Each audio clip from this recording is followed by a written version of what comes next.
C'est parti pour une nouvelle interview Décideur TV, une interview un petit peu particulière. Nous sommes actuellement à l'université d'été de l'Anacofi. Je suis avec Christophe Tardy. Christophe, bonjour. Bonjour Frédéric. Christophe, vous êtes le directeur exécutif de Morningstar en France et vous avez une grosse actualité ESG puisque vous avez avancé votre technologie. Vous pouvez nous rappeler de quoi il s'agit ?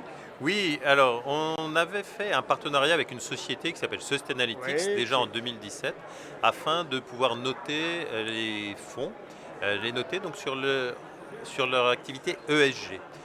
Donc c'est une société avec laquelle on a commencé à travailler depuis longtemps. On avait pris 40% de cette société donc déjà un lien il y a capitalistique. 2 ans. Déjà un lien capitalistique qui nous permettait de fiabiliser ce partenariat. Et là, l'actualité, c'est qu'au mois de juillet, on a pris les 60% restants. Et donc vous êtes à 100%, ça devient une filiale, on intègre les équipes, Non, on intègre vraiment les équipes. Donc c'est-à-dire que les 700 personnes de cette société, donc société de notation extra-financière, je le répète, rejoignent les équipes. Donc en France, ça va être 7 personnes de plus pour le bureau de Morningstar. Donc on est très heureux de les accueillir. Et bien sûr, ça va nous donner un niveau supplémentaire. C'est-à-dire qu'on analysait les fonds. Là, on analyse aussi les titres. Sustainalytics regarde les titres. Donc notamment, on a vu avec la crise de la Covid-19 que les controverses augmentaient, et notamment sur la sécurité. Donc Amazon, par exemple, qui a eu plein de soucis. On a relevé à peu près 65 controverses juste sur Amazon et sur la sécurité au travail. Alors Christophe Tardy, on vous connaissait pour la notation qualitative, la notation quantitative à base d'étoiles, la notation Les Globes, la notation ESG de Sustainalytics. Vous avez aussi des équipes qui font de la recherche-action, vous intéressez à la macro, et je profite de vous avoir sous la main pour avoir votre sentiment un peu sur la tendance des marchés. Certains trouvent que c'est bien pricé, d'autres trouvent que c'est cher, voire trop cher. Votre sentiment chez Morningstar ? Alors, chez Morningstar, effectivement, on a 150 analystes actions. Donc, eux, ils vont analyser les fondamentaux de chacune des sociétés. Et en regroupant l'ensemble de ces analyses, ça nous permet d'avoir une vue globale sur les marchés.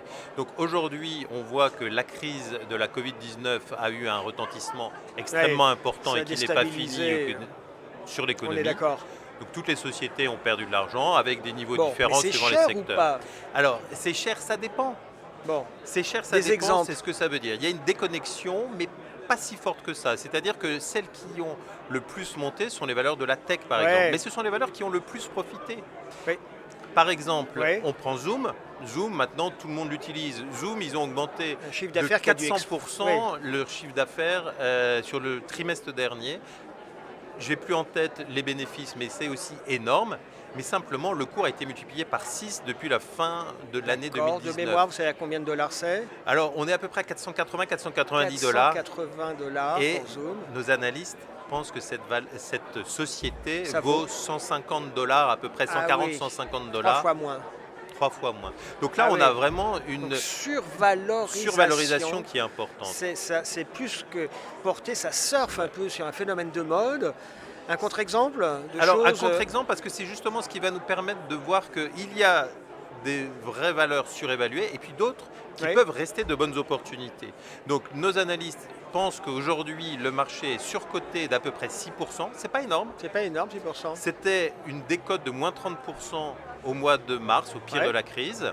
Mais pourquoi simplement 6% ? C'est parce que, on voit Zoom, on voit Apple qui sont surcotés, surévalués.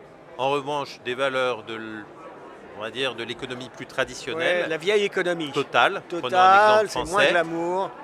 Total cote, je vais dire une bêtise, 33-34 euros hier.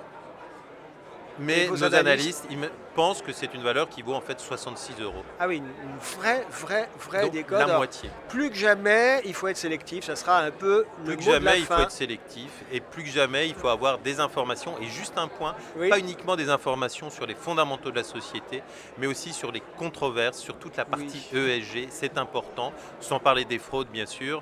Wildcard, qui passe de 200 euros à 1 euro de cotation. Ce sont des choses importantes et les indicateurs ESG sont des indicateurs prémonitoires. Christophe Tardy, merci. Merci Frédéric. Merci d'avoir été avec nous et à très bientôt. À bientôt.